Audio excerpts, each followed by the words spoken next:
Disaster management की सारी इकाइयों को अलर्ट करते हुए, चाहे हेल्थ डिपार्टमेंट हो, चाहे फायर ब्रिगेड हो, चाहे पुलिस विभाग हो, भारत सरकार की भी सीएपीएफ को संपर्क कर सभी ने एक साथ मिलकर राहत और बचाव का कार्य चालू किया। मगर 1.25 लाख लीटर ईंधन विमान के अंदर ही था और लगभग गर्मी तापमान इतना ऊंचा हो गया कि किसी को बचाने की मौका ही नहीं मिला। अब मैं घटना स्थान पर भी जाकर आया हूं। सारे यात्रियों के मृतदेह को बाहर निकालने का काम लगभग समाप्त हो चुका है। जितने यात्रियों के परिजन यहाँ पहुँच चुके हैं वो सबका डीएनए लेने की कार्यवाही भी 2-3 घंटों में समाप्त हो जाएगी।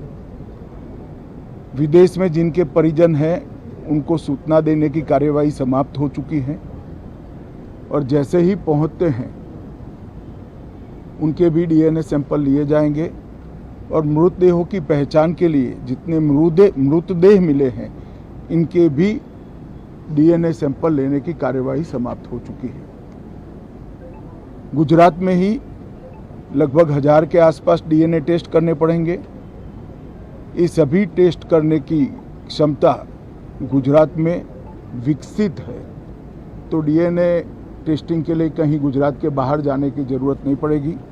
गुजरात की एफएसएल और नेशनल फॉरेंसिक साइंस यूनिवर्सिटी दोनों मिलकर कम से कम समय में डीएनए का परीक्षण पूरा करने के बाद परिवारजनों को अपना परिजन का मृतदेह सौंपने का काम करेंगे।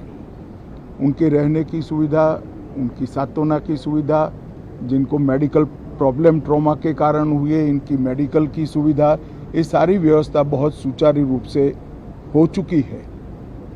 अभी रिव्यू मीटिंग में सारी व्यवस्थाओं को हम सब मंत्रियों ने साथ में मिलकर देखा है। एविएशन डिपार्टमेंट ने अपनी जांच शुरू कर दी है और जांच तेजी से आगे बढ़े इसके लिए भी एविएशन मंत्री जी ने सूचनाएं दी हैं। मैं फिर से एक बार राहत काम में जिन एजेंसियों ने त्वरा के साथ बचाव और राहत का काम किया वो सभी का धन्यवाद करना चाहता हूं और फिर से एक बार जिन्होंने अपने परिजनों को गंवाया है, हताहत हुए हैं, वो सभी को मनपूर्वक संवेदनाएं व्यक्त करता हूं। मैं एक बात जरूर कहना चाहता हूं कि ये एक्सीडेंट है, एक्सीडेंट को कोई रोक नहीं सकता, परंतु 365 दिन 24 घंटा इस तरह की घटना के लिए प्रशासन का जो अलर्टनेस है उसकी कसौटी उसी वक्त होती है जब ऐसी घटनाएं होती है। और आज गुजरात के डिजास्टर मैनेजमेंट की तैयारियों का एक प्रकार से दुर्भाग्यपूर्ण तरीके से मगर कसौटी हुआ और बहुत त्वरा के साथ यहाँ पर काम किया गया, वो पूरे देश के मीडिया के सामने और परिजनों के सामने भी आया है। अंत में मैं फिर से एक बार सम्माननीय प्रधानमंत्री नरेंद्र मोदी जी की ओर से, भारत सरकार और गुजरात सरकार की ओर से सभी हताहत लोगों के परिजनों के प्रति गहरी संवेदना व्यक्त करता हूं। धन्यवाद।